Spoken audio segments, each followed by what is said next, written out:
شروع اللہ کے نام سے جو بڑا مہربان نہایت رحم والا ہے۔ اے محمد صلی اللہ علیہ وآلہ وسلم، مجاہد لوگ تم سے غنیمت کے مال کے بارے میں دریافت کرتے ہیں کہ کیا حکم ہے۔ کہہ دو کہ غنیمت اللہ اور اس کے رسول کا مال ہے، تو اللہ سے ڈرو اور آپس میں صلح رکھو، اور اگر ایمان رکھتے ہو تو اللہ اور اس کے رسول کے حکم پر چلو۔ مومن تو وہ ہیں کہ جب اللہ کا ذکر کیا جاتا ہے تو ان کے دل ڈر جاتے ہیں، اور جب انہیں اس کی آیتیں پڑھ کر سنائی جاتی ہیں تو ان کا ایمان اور بڑھ جاتا ہے، اور وہ اپنے پروردگار پر بھروسہ رکھتے ہیں، اور وہ جو نماز پڑھتے ہیں اور جو مال ہم نے ان کو دیا ہے اس میں سے نیک کاموں میں خرچ کرتے ہیں، یہی سچے مومن ہیں، اور ان کے لیے پروردگار کے ہاں بڑے بڑے درجے اور بخشش اور عزت کی روزی ہے۔ ان لوگوں کو اپنے گھروں سے اسی طرح نکلنا چاہیے تھا جس طرح تمہارے پروردگار نے تم کو تدبیر کے ساتھ اپنے گھر سے نکالا، اور اس وقت مومنوں کی ایک جماعت ناخوش تھی۔ وہ لوگ حق بات میں اس کے ظاہر ہوئے پیچھے تم سے جھگڑنے لگے، گویا موت کی طرف دھکیلے جاتے ہیں اور اسے دیکھ رہے ہیں۔ اور اس وقت کو یاد کرو جب اللہ تم سے وعدہ کرتا تھا کہ ابو سفیان اور ابو جہل کے دو گروہوں میں سے ایک گروہ تمہارا مسخر ہو جائے گا، اور تم چاہتے تھے کہ جو قافلہ بے شان و شوکت یعنی بے ہتھیار ہے وہ تمہارے ہاتھ آ جائے، اور اللہ چاہتا تھا کہ اپنے فرمان سے حق کو قائم رکھے اور کافروں کی جڑ کاٹ کر پھینک دے، تاکہ سچ کو سچ اور جھوٹ کو جھوٹ کر دے، گو مشرک ناخوش ہی ہوں۔ جب تم اپنے پروردگار سے فریاد کرتے تھے تو اس نے تمہاری دعا قبول کر لی اور فرمایا کہ تسلی رکھو، ہم 1000 فرشتوں سے جو ایک دوسرے کے پیچھے آتے جائیں گے تمہاری مدد کریں گے۔ اور اس مدد کو اللہ نے محض بشارت بنایا تھا کہ تمہارے دل اس سے اطمینان حاصل کریں، اور مدد تو اللہ ہی کی طرف سے ہے، بے شک اللہ غالب حکمت والا ہے۔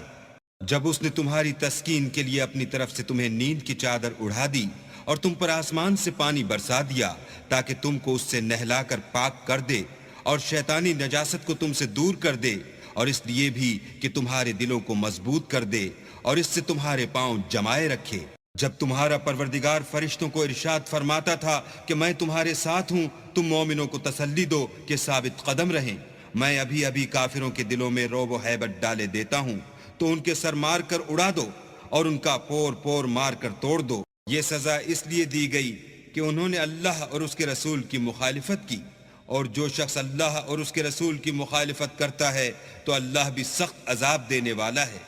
یہ مزہ تو یہاں چکھو اور یہ جانے رہو کہ کافروں کے لیے آخرت میں دوزخ کا عذاب بھی تیار ہے۔ اے اہل ایمان، جب میدان جنگ میں کفار سے تمہارا مقابلہ ہو تو ان سے پیٹھ نہ پھیرنا، اور جو شخص جنگ کے روز اس صورت کے سوا کی لڑائی کے لیے کنارے کنارے چلے یعنی حکمت عملی سے دشمن کو مارے یا اپنی فوج میں جا ملنا چاہے ان سے پیٹھ پھیرے گا، تو سمجھو کہ وہ اللہ کے غضب میں گرفتار ہو گیا، اور اس کا ٹھکانہ دوزخ ہے، اور وہ بہت ہی بری جگہ ہے۔ تم لوگوں نے ان کفار کو قتل نہیں کیا بلکہ اللہ نے انہیں قتل کیا، اور اے محمد صلی اللہ علیہ وآلہ وسلم، جس وقت تم نے کنکریاں پھینکی تھیں تو وہ تم نے نہیں پھینکی تھیں بلکہ اللہ نے پھینکی تھیں، اس سے یہ غرض تھی کہ مومنوں کو اپنے احسانوں سے اچھی طرح آزما لے، بے شک اللہ سنتا جانتا ہے۔ بات یہ ہے، کچھ شک نہیں کہ اللہ کافروں کی تدبیر کو کمزور کر دینے والا ہے۔ کافروں، اگر تم محمد صلی اللہ علیہ وآلہ وسلم پر فتح چاہتے ہو تو تمہارے پاس فتح آ چکی۔ دیکھو، اگر تم اپنے افعال سے باز آ جاؤ تو تمہارے حق میں بہتر ہے، اور اگر پھر نافرمانی کرو گے تو ہم بھی پھر تمہیں عذاب کریں گے، اور تمہاری جماعت خواہ کتنی ہی کثیر ہو تمہارے کچھ بھی کام نہ آئے گی، اور اللہ تو مومنوں کے ساتھ ہے۔ اے ایمان والو، اللہ اور اس کے رسول کے حکم پر چلو اور اس سے روگردانی نہ کرو، اور تم سنتے ہو، اور ان لوگوں جیسے نہ ہونا جو کہتے ہیں کہ ہم نے حکم خدا سن لیا مگر حقیقت میں نہیں سنتے۔ کچھ شک نہیں کہ اللہ کے نزدیک تمام جانداروں سے بدتر بہرے گونگے ہیں جو کچھ نہیں سمجھتے، اور اگر اللہ ان میں نیکی کا مادہ دیکھتا تو ان کو سننے کی توفیق بخشتا، اور اگر بغیر صلاحیت ہدایت کے سماعت دیتا تو وہ منہ پھیر کر بھاگ جاتے۔ مومنو، اللہ اور اس کے رسول کا حکم قبول کرو، جبکہ رسول خدا تمہیں ایسے کام کے لیے بلاتے ہیں جو تم کو زندگی جاوداں بخشتا ہے، اور جان رکھو کہ اللہ آدمی اور اس کے دل کے درمیان حائل ہو جاتا ہے، اور یہ بھی کہ تم سب اس کے روبرو جمع کیے جاؤ گے۔ اور اس فتنے سے ڈرو جو خصوصیت کے ساتھ انہی لوگوں پر واقع نہ ہوگا جو تم میں گناہ گار ہیں، اور جان رکھو کہ اللہ سخت عذاب دینے والا ہے۔ اور اس وقت کو یاد کرو جب تم زمین مکہ میں قلیل اور ضعیف سمجھے جاتے تھے اور ڈرتے رہتے تھے کہ لوگ تمہیں اڑا نہ لے جائیں،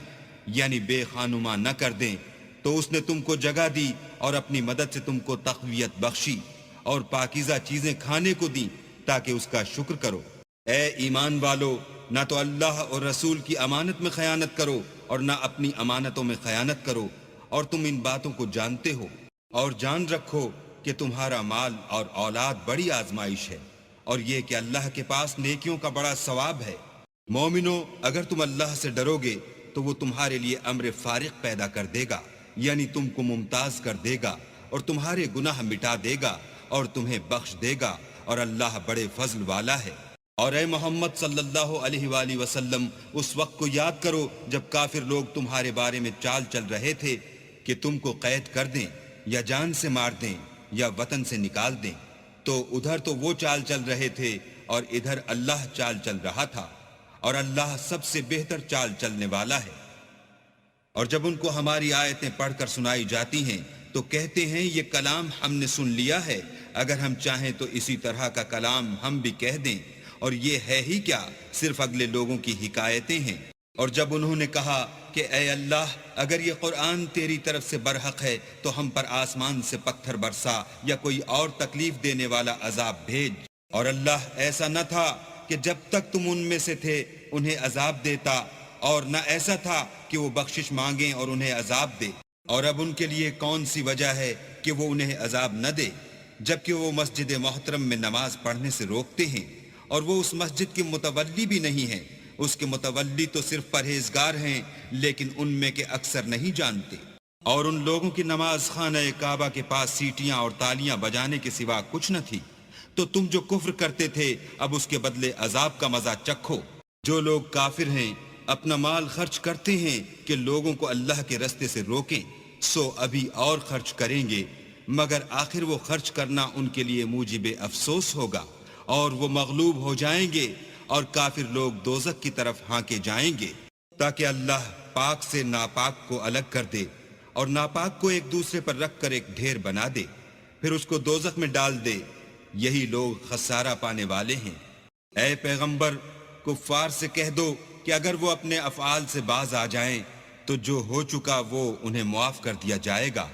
اور اگر پھر وہی حرکات کرنے لگیں گے تو اگلے لوگوں کا جو طریق جاری ہو چکا ہے وہی ان کے حق میں برتا جائے گا۔ اور ان لوگوں سے لڑتے رہو یہاں تک کہ فتنہ یعنی کفر کا فساد باقی نہ رہے اور دین سب اللہ ہی کا ہو جائے، اور اگر باز آ جائیں تو اللہ ان کے کاموں کو دیکھ رہا ہے، اور اگر روح گردانی کریں تو جان رکھو کہ اللہ تمہارا حمایتی ہے، اور وہ خوب حمایتی اور خوب مددگار ہے۔ اور جان رکھو کہ جو چیز تم کفار سے لوٹ کر لاؤ اس میں سے 5واں حصہ اللہ کا اور اس کے رسول کا اور اہل قرابت کا اور یتیموں کا اور محتاجوں کا اور مسافروں کا ہے۔ اگر تم اللہ پر اور اس نصرت پر ایمان رکھتے ہو جو حق و باطل میں فرق کرنے کے دن یعنی جنگ بدر میں جس دن دونوں فوجوں میں مٹھ بھیڑ ہو گئی اپنے بندے محمد صلی اللہ علیہ وآلہ وسلم پر نازل فرمائی، اور اللہ ہر چیز پر قادر ہے۔ جس وقت تم مدینے سے قریب کے ناکے پر تھے اور کافر بعید کے ناکے پر، اور قافلہ تم سے نیچے اتر گیا تھا، اور اگر تم جنگ کے لیے آپس میں قرارداد کر لیتے تو وقت معین پر جمع ہونے میں تقدیم و تاخیر ہو جاتی، لیکن اللہ کو منظور تھا کہ جو کام ہو کر رہنے والا تھا اسے کر ہی ڈالے، تاکہ جو مرے بصیرت پر یعنی یقین جان کر مرے، اور جو جیتا رہے وہ بھی بصیرت پر یعنی حق پہچان کر جیتا رہے، اور کچھ شک نہیں کہ اللہ سنتا جانتا ہے۔ اس وقت اللہ نے تمہیں خواب میں کافروں کو تھوڑی تعداد میں دکھایا، اور اگر بہت کر کے دکھاتا تو تم لوگ جی چھوڑ دیتے، اور جو کام درپیش تھا اس میں جھگڑے کرنے لگتے، لیکن اللہ نے تمہیں اس سے بچا لیا، بے شک وہ سینوں کی باتوں تک سے واقف ہے۔ اور اس وقت جب تم ایک دوسرے کے مقابل ہوئے تو کافروں کو تمہاری نظروں میں تھوڑا کر کے دکھاتا تھا، اور تم کو ان کی نگاہوں میں تھوڑا کر کے دکھاتا تھا، تاکہ اللہ کو جو کام کرنا منظور تھا اسے کر ڈالے۔ اور سب کاموں کا رجوع اللہ ہی کی طرف ہے۔ مومنو، جب کفار کی کسی جماعت سے تمہارا مقابلہ ہو تو ثابت قدم رہو اور اللہ کو بہت یاد کرو تاکہ مراد حاصل کرو، اور اللہ اور اس کے رسول کے حکم پر چلو، اور آپس میں جھگڑا نہ کرنا کہ ایسا کرو گے تو تم بزدل ہو جاؤ گے اور تمہارا اقبال جاتا رہے گا، اور صبر سے کام لو کہ اللہ صبر کرنے والوں کا مددگار ہے۔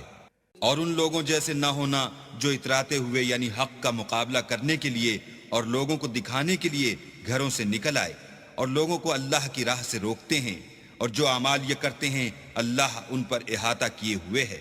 اور جب شیطانوں نے ان کے اعمال ان کو آراستہ کر دکھائے اور کہا کہ آج کے دن لوگوں میں کوئی تم پر غالب نہ ہوگا اور میں تمہارا رفیق ہوں، لیکن جب دونوں فوجیں ایک دوسرے کے مقابل صف آرا ہوئیں تو پسپا ہو کر چل دیا اور کہنے لگا کہ مجھے تم سے کوئی واسطہ نہیں، میں تو ایسی چیزیں دیکھ رہا ہوں جو تم نہیں دیکھ سکتے، مجھے تو اللہ سے ڈر لگتا ہے اور اللہ سخت عذاب کرنے والا ہے۔ اس وقت منافق اور کافر جن کے دلوں میں مرض تھا کہتے تھے کہ ان لوگوں کو ان کے دین نے مغرور کر رکھا ہے، اور جو شخص اللہ پر بھروسہ رکھتا ہے تو اللہ غالب حکمت والا ہے۔ اور کاش تم اس وقت کی کیفیت دیکھو جب فرشتے کافروں کی جانیں نکالتے ہیں، ان کے منہوں اور پیٹھوں پر کوڑے اور ہتھوڑے وغیرہ مارتے ہیں اور کہتے ہیں کہ اب عذاب آتش کا مزہ چکھو۔ یہ ان اعمال کی سزا ہے جو تمہارے ہاتھوں نے آگے بھیجے ہیں، اور یہ جان رکھو کہ اللہ بندوں پر ظلم نہیں کرتا۔ جیسا حال فرعونیوں اور ان سے پہلے لوگوں کا ہوا تھا ویسا ہی ان کا ہوا کہ انہوں نے اللہ کی آیتوں سے کفر کیا تو اللہ نے ان کے گناہوں کی سزا میں ان کو پکڑ لیا۔ بے شک اللہ زبردست اور سخت عذاب دینے والا ہے۔ یہ اس لیے کہ جو نعمت اللہ کسی قوم کو دیا کرتا ہے جب تک وہ خود اپنے دلوں کی حالت نہ بدل ڈالیں اللہ اسے نہیں بدلا کرتا، اور اس لیے کہ اللہ سنتا جانتا ہے۔ جیسا حال فرعونیوں اور ان سے پہلے لوگوں کا ہوا تھا ویسا ہی ان کا ہوا، انہوں نے اپنے پروردگار کی آیتوں کو جھٹلایا تو ہم نے ان کو ان کے گناہوں کے سبب ہلاک کر ڈالا اور فرعونیوں کو ڈبو دیا، اور وہ سب ظالم تھے۔ جانداروں میں سب سے بدتر اللہ کے نزدیک وہ لوگ ہیں جو کافر ہیں، سو وہ ایمان نہیں لاتے۔ جن لوگوں سے تم نے صلح کا عہد کیا ہے پھر وہ ہر بار اپنے عہد کو توڑ ڈالتے ہیں اور اللہ سے نہیں ڈرتے۔ اگر تم ان کو لڑائی میں پاؤ تو انہیں ایسی سزا دو کہ جو لوگ ان کے پسے پوشت ہوں وہ ان کو دیکھ کر بھاگ جائیں، عجب نہیں کہ ان کو اس سے عبرت ہو۔ اور اگر تم کو کسی قوم سے دغا بازی کا خوف ہو تو ان کا عہد انہی کی طرف پھینک دو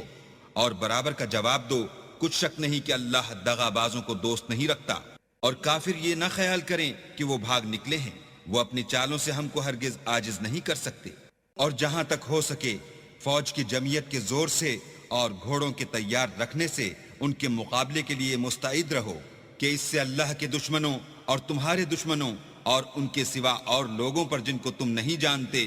اور اللہ جانتا ہے ہیبت بیٹھی رہے گی، اور تم جو کچھ راہ اللہ میں خرچ کرو گے اس کا ثواب تم کو پورا پورا دیا جائے گا اور تمہارا ذرا نقصان نہ کیا جائے گا۔ اور اگر یہ لوگ صلح کی طرف مائل ہوں تو تم بھی اس کی طرف مائل ہو جاؤ، اور اللہ پر بھروسہ رکھو، کچھ شک نہیں کہ وہ سب کچھ سنتا اور جانتا ہے۔ اور اگر یہ چاہیں کہ تم کو فریب دیں تو اللہ تمہیں کفایت کرے گا، وہی تو ہے جس نے تم کو اپنی مدد سے اور مسلمانوں کی جمعیت سے تقویت بخشی اور ان کے دلوں میں الفت پیدا کر دی، اور اگر تم دنیا بھر کی دولت خرچ کرتے تب بھی ان کے دلوں میں الفت پیدا نہ کر سکتے، مگر اللہ ہی نے ان میں الفت ڈال دی، بے شک وہ زبردست اور حکمت والا ہے۔ اے نبی، اللہ تم کو اور مومنوں کو جو تمہارے پیرو ہیں کافی ہے۔ اے نبی، مسلمانوں کو جہاد کی ترغیب دو، اگر تم میں 20 آدمی ثابت قدم رہنے والے ہوں گے تو 200 کافروں پر غالب رہیں گے، اور اگر 100 ایسے ہوں گے تو 1000 پر غالب رہیں گے، اس لیے کہ کافر ایسے لوگ ہیں کہ کچھ بھی سمجھ نہیں رکھتے۔ اب اللہ نے تم پر سے بوجھ ہلکا کر دیا اور معلوم کر لیا کہ ابھی تم میں کسی قدر کمزوری ہے، بس اگر تم میں 100 ثابت قدم رہنے والے ہوں گے تو 200 پر غالب رہیں گے، اور اگر 1000 ہوں گے تو اللہ کے حکم سے 2000 پر غالب رہیں گے، اور اللہ ثابت قدم رہنے والوں کا مددگار ہے۔ پیغمبر کو شایع نہیں کہ اس کے قبضے میں قیدی رہیں جب تک کافروں کو قتل کر کے زمین میں کثرت سے خون نہ بہا دے۔ تم لوگ دنیا کے مال کے طالب ہو اور اللہ آخرت کی بھلائی چاہتا ہے، اور اللہ غالب حکمت والا ہے۔ اگر اللہ کا حکم پہلے نہ ہو چکا ہوتا تو جو فدیہ تم نے لیا ہے اس کے بدلے تم پر بڑا عذاب نازل ہوتا۔ جو مال غنیمت تمہیں ملا ہے اسے کھاؤ کہ وہ تمہارے لیے حلال طیب ہے، اور اللہ سے ڈرتے رہو، بے شک اللہ بخشنے والا مہربان ہے۔ اے پیغمبر، جو قیدی تمہارے ہاتھ میں گرفتار ہیں ان سے کہہ دو کہ اگر اللہ تمہارے دلوں میں نیکی معلوم کرے گا تو جو مال تم سے چھن گیا ہے اس سے بہتر تمہیں عنایت فرمائے گا اور تمہارے گناہ بھی معاف کر دے گا، اور اللہ بخشنے والا مہربان ہے۔ اور اگر یہ لوگ تم سے دغا کرنا چاہیں گے تو یہ پہلے ہی اللہ سے دغا کر چکے ہیں، تو اس نے ان کو تمہارے قبضے میں کر دیا، اور اللہ دانا حکمت والا ہے۔ جو لوگ ایمان لائے اور وطن سے ہجرت کر گئے اور اللہ کی راہ میں اپنے مال اور جان سے لڑے، وہ اور جنہوں نے ہجرت کرنے والوں کو جگہ دی اور ان کی مدد کی، وہ آپس میں ایک دوسرے کے رفیق ہیں۔ اور جو لوگ ایمان تو لے آئے لیکن ہجرت نہیں کی، تو جب تک وہ ہجرت نہ کریں تم کو ان کی رفاقت سے کچھ سروکار نہیں، اور اگر وہ تم سے دین کے معاملات میں مدد طلب کریں تو تم کو مدد کرنی لازم ہے، مگر ان لوگوں کے مقابلے میں کہ تم میں اور ان میں صلح کا عہد ہو مدد نہیں کرنی چاہیے، اور اللہ تمہارے سب کاموں کو دیکھ رہا ہے۔ اور جو لوگ کافر ہیں وہ بھی ایک دوسرے کے رفیق ہیں۔ تو مومنو، اگر تم یہ کام نہ کرو گے تو ملک میں فتنہ برپا ہو جائے گا اور بڑا فساد مچے گا۔ اور جو لوگ ایمان لائے اور وطن سے ہجرت کر گئے اور اللہ کی راہ میں لڑائیاں کرتے رہے، اور جنہوں نے ہجرت کرنے والوں کو جگہ دی اور ان کی مدد کی، یہی لوگ سچے مسلمان ہیں، ان کے لیے اللہ کے ہاں بخشش اور عزت کی روزی ہے۔ اور جو لوگ بعد میں ایمان لائے اور وطن سے ہجرت کر گئے اور تمہارے ساتھ ہو کر جہاد کرتے رہے، وہ بھی تمہی میں سے ہیں، اور رشتہ دار اللہ کے حکم کی روح سے ایک دوسرے کے زیادہ حقدار ہیں۔ کچھ شک نہیں کہ اللہ ہر چیز سے واقف ہے۔